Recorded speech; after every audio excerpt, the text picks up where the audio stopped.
नाज़िम बे पासे अवांखे ॿुधाईंदा हलूं त भिरिया रोड में सियारे जी सौगात लाई ठाहींदड़ पोरियत महांगाई सबब परेशानी के मुंहुं ॾियण ते मजबूर आहे। वधीक तफ़सीलुनि लाइ असां वीडियो लिंक ते मौजूद आहे अब्दुल मजीद कीरियो। जी अब्दुल मजीद। सियारे जी मुंद ईंदे ई मुख़्तलिफ़ क़िस्मनि जी लाइन, भुॻड़नि जी लाई, तिरनि जी लाई, ॾूंघीअ जी लाई, खाॼनि जी लाई, चणनि जी लाई ऐं फुलनि जी लाई समेत केतिरनि ई क़िस्मनि जूं लायूं ठाहे वापारी, दुकानदार ऐं पोरियो तबिको लायूं विकिरो करे रोज़गार हासिल कंदो आहे। पर महांगाई जे उरूज हुजण करे जिते केतिरा ई लाइन जा भांडा कारखाना खुलंदा हुआ, उन ई जाइ ते हाणे विरले विरले लाइन जा कारखाना खोलिया विया आहिनि, जिते लायूं ठाहिण जो सिलसिलो जारी आहे। जेतोणीकि लाइन में इस्तेमालु थींदड़ खाॼा, तिर, चांवरनि जा फुल्ला, खंडु, मैदो, गिहु ऐं ॿारण समेत ॿियनि शयुनि जा अघ ॿीणा थी वञण सबबि हीउ कारोबार तरक़ीअ बजाए ज़वाल पज़ीर थींदो पियो वञे, जंहिं सबबि केतिरा ई मज़दूर, वापारी, दुकानदार बेरोज़गार थींदे नज़र अचनि था। उन सिलसिले में लायूं ठाहींदड़ कारीगरनि ऐं पोरियतनि आवाज़ टीवी सां पंहिंजा वीचार वंडींदे ॿुधायो त मांग जेको अरूज ते पियो आहे, बहरहाल कमु कयूं था पिया। असां लायूं असां गुड़ जी बि ठाहींदा आहियूं, तिरनि जी बि ठाहींदा आहियूं, मूंगफली जी बि ठाहींदा आहियूं, मुख़्तलिफ़ जेके आहिनि सिस्टम उहे ठाहींदा आहियूं। बहरहाल कमु कयूं पिया था, शुक्रनि लाइ बचनि जो गुज़रान कयूं था, पर महांगे तेज़ आहे बाबा। हर शइ मटीरियल महांगो आहे, खंडु महांगी आहे, गिहु महांगो आहे।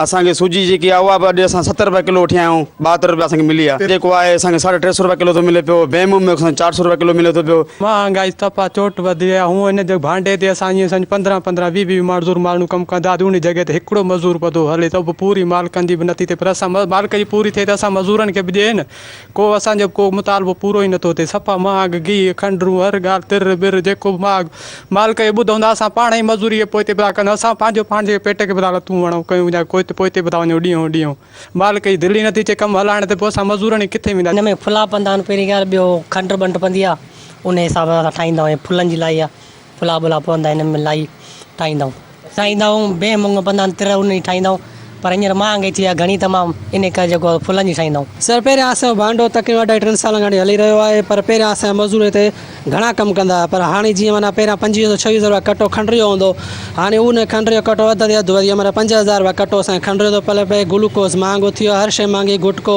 हर शइ महांगो थी आहे। उन करे असां असांजा कारीगर कमु करे रहिया आहिनि।